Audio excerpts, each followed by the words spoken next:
원래 하려고 했던 이야기는 아닌데 하다 보니까 옆으로 또 새네. 여기 잠깐 이제 공유를 좀 중지하면은 우리가 통상 인과관계 할 때 이제 이 원인 요소를 접근한 여러 가지가 있는데 하나는 필요 조건으로서의 원인이 있고 또 하나는 충분 조건으로서의 원인이 있다고 보통 이야기를 해. 그때그때 이제 봐야 한단 말이지. 지금 뭘 원인이라고 이제 규정하냐에 따라서 달라진다. 자, 예컨대 뭐 여러분 뭐 이거 추노지 기초도 뭐 추리 기초로도 많이 나와. 또 언어에도 많이 나오고 어떤 걸 원인이라고 정의하냐에 따라서 달라져. 예를 들면은 자 A 없이 B 없다. 잘 돌려서 할게요. 뭐 이야기 시작한 김에 이 부분 매듭을 짚고 넘어가죠. 자, 불이 났어, 불이.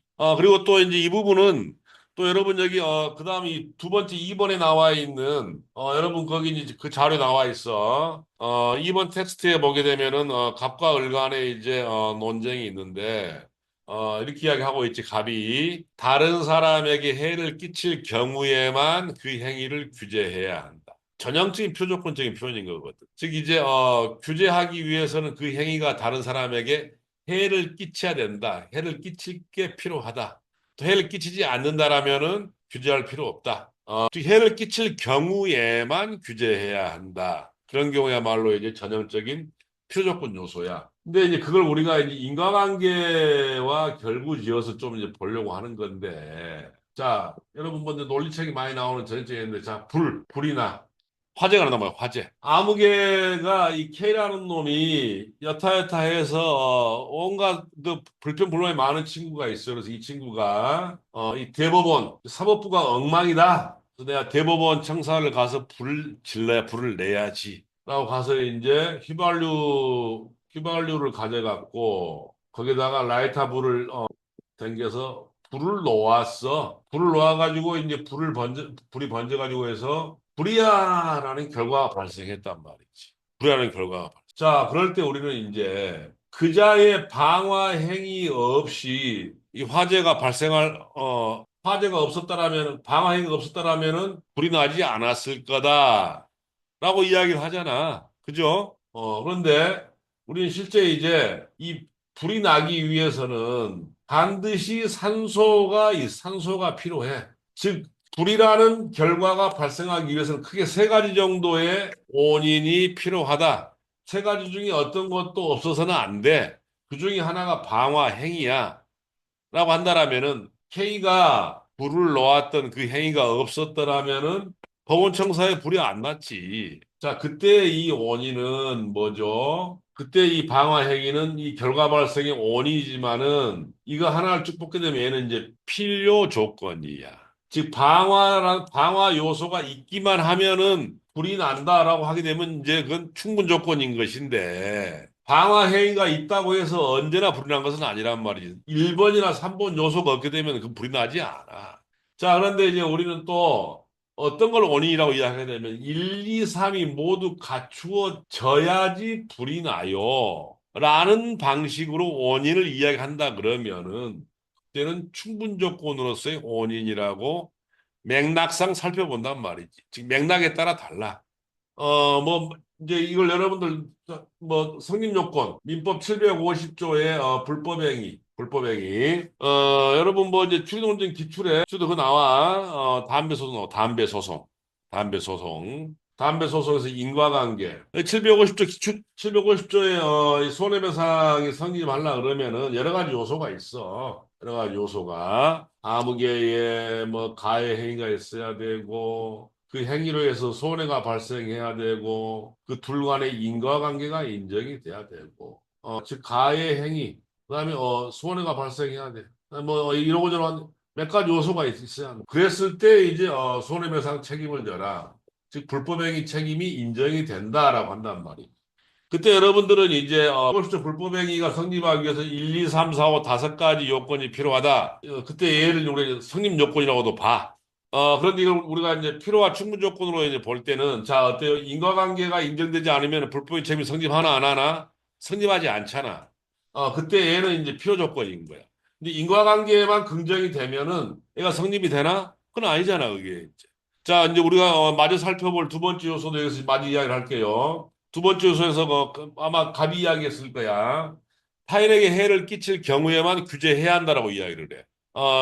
그렇게 이야기를 할 거야, 아마. 뭐, 해를 끼치지 않는 경우에는 존중해야 한다라고 이야기를 할 거야, 아마, 이제. 규제해서는 안 된다고 이야기할 거라고, 그거 이제. 그 이야기는 해를 끼치지 않는 경우에는 규제해서는 안 된다. 존중해야 한다라는 그 이야기는, 규제하기 위해서는 타인에게 해를 끼치는 그 요소가 필요하다는 거거든. 즉, 타인에게 해를 끼칠 경우에만 규제해야 한다고 이야기를 하고 있는 거야.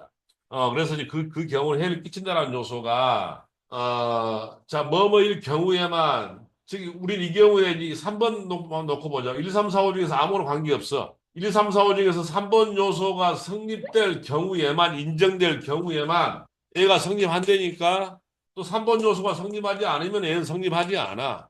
그렇지만 3번 요소가 성립한다. 그래서 항상 얘가 긍정된 것은 아니란 말이지. 내가 방금 이야기했던 두 가지 요소.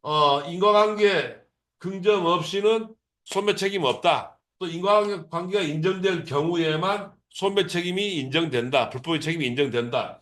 이와 같은 식으로 이야기할 때에는 필요조건, 필요조건이라는 그 요소의 방점을 찍어서 이야기를 하는 경우라. 그리고 인과관계 3번 요소만 성립이 된다. 그래서 얘가 성립한 것은 아니다. 그럼 얘는 충분 조건 아니라는 거. 근데 이걸 우리가 이제 3번 요소만 성립이 되면, 3번 요소가 성립이 되면 언제나 이게 성립이 된다. 그럴 때 얘는 충분 조건인 거. 그러니까 그때그때 이제 맥락별로 봐야 되는 거지. 그래서 그런 이제, 표현상의 뉘앙스를 여러분들이 잘 살펴봐야 되겠다. 오늘은 이제, 뭐, 이런 필요조건 요소 정도만, 필요조건 앞으로 여러분들이 많이 볼 텐데, 필요조건 요소 정도만 여러분들에게 이야기를 하는 것으로, 해도 이 짧은 시간에, 예, 좀 약간 빗나갔는데. 자, 그래서 여기 이제, 지금 여기 실제, 그래서 여기 케팔로와 소크라의 이, 둘 간의 논쟁의, 이건 여러분들이 이제, 잘 위에서 내려다보면서 선회를 해야 돼. 끌려갈 필요는 없고.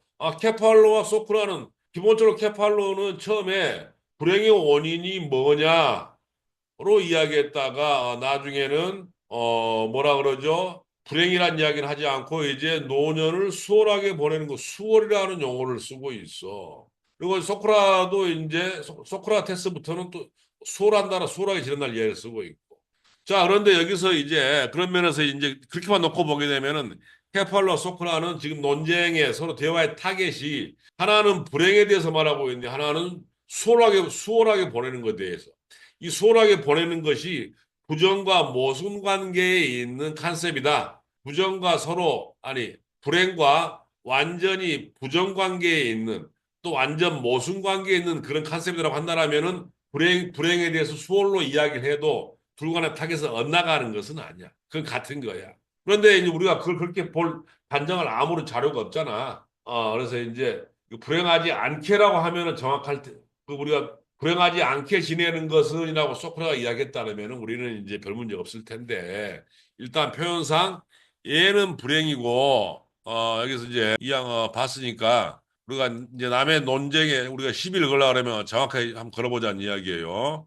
여기 이제 이 케팔로는 이 불행의 원인이 뭐냐? 불행에 대해서 말을 해. 근데 소크라는 이제 수월하게 보낸 것에서 이야기를 한다. 그다음에 케팔로가 또 마지막에 또 뭐라 그러죠? 마지막에 케팔로는 이제 불행 이야기를 하지 않고 이제 수월한 이야기를 해. 도대체 뭐 불행 수월, 수월이라는 게 불행하지 않다라고 보게 되면 저는 이게 타겟팅이 이제 어긋난 것은 아닌데 도대체 이게 그러면은 이게 지금 뭐야? 지금 뭐 하자라는 거야? 도대체 이게 지금 뭐 장난치자라는 거야? 뭐 하자라는 거야? 에 대해서 우리가 또 이걸 또 이제 선회를 한다 그러면은 이렇게 이야기하고 있는 거야. 케팔로가 뭐라고 이야기하고 있죠? 그러니 또 여기 이제 테미스토클레스의 이야기를 하고 있어. 즉 테미스토클레스가 이야기한 것처럼이라고 하고 있다. 그렇다면 테미스토가 지금 어떻게 이야기하고 있는 거죠? 테미스토의 논증 방식대로 이야기를 하겠다고 이야기하고 있다고. 테미스토가 뭐라고 하고 있어요? 개인의 훌륭함 없이는 유명해질 수 없다. 뭐뭐 없이는 유명해질 수 없다. 이건 전형적인 이제 인과관계적인 표현이 아니고 얘는 빼도 박도 못하게 얘는 필요조건적인 표현이라고.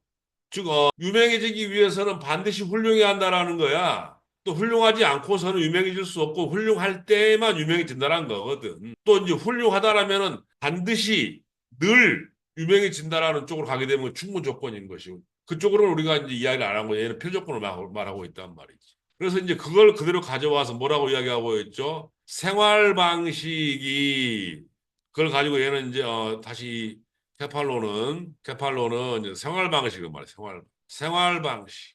생활 방식이 훌륭하다 그래서 생활 방식이 훌륭하다라면은 언제든지 안 불행해진다 뭐 이제 간 게 아니고 이제 생활 방식이 훌륭하더라도 노년을 수월하게 보낼 수 없다.